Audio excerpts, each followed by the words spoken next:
My worry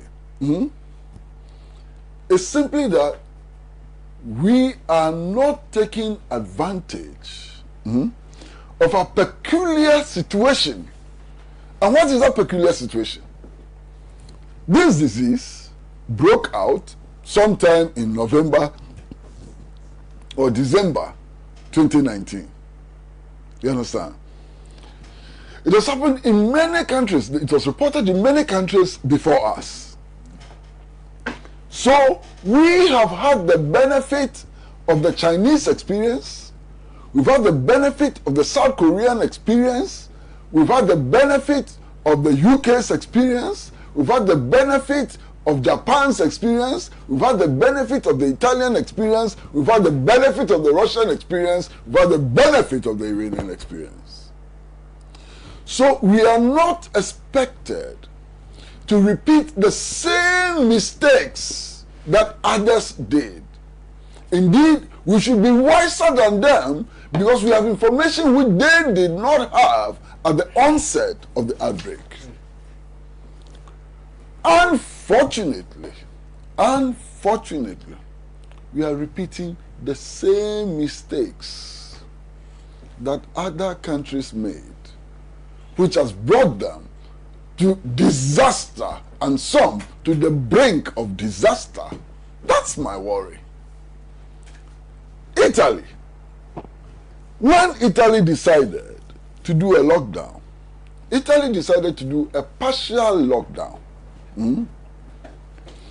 Because, like the president of Ghana, the Italian authorities did not want to inconvenience people.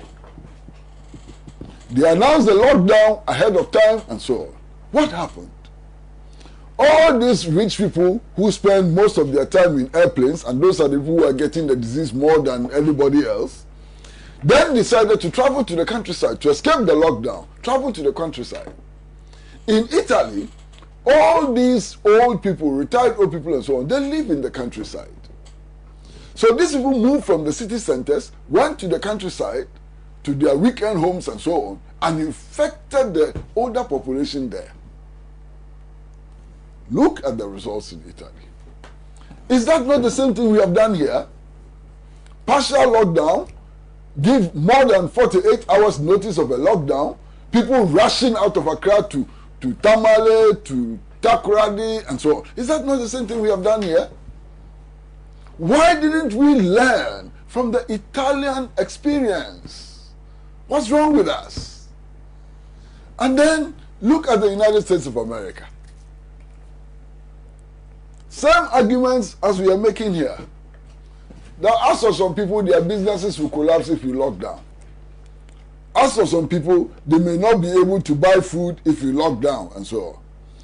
So, we have now imposed a partial lockdown which virtually exempts everybody and anybody. Why? Who are the people exempted? People who are going to buy food, they are exempted. That's everybody. That's everybody. People who are going to buy food, everybody eats. Everybody needs to buy food. So if you exempt people who are going to buy food, you practically exempt everybody. When I walk down the road and the policeman see me and say, my friend, I'm going to buy food, I'm exempted. What reason do they have to send me back? You understand? Then you exempt people going to the pharmacy. When you're walking down the road and you tell the policeman you're going to the pharmacy, how is the policeman going to dispute that? And then pharmacy, food, and then people going to hospital, people going to toilets, public toilets, virtually everybody. So what kind of a lockdown is this? Now I insist that in this very, very, very, very serious situation, we've got to be listening to organizations like the Ghana Medical Association. What did the Ghana Medical Association tell us? They wanted two measures. One, complete lockdown, not partial, plus random mass testing. Now, how can we do random mass testing when government has told us that all the test equipment they have ordered is 50,000?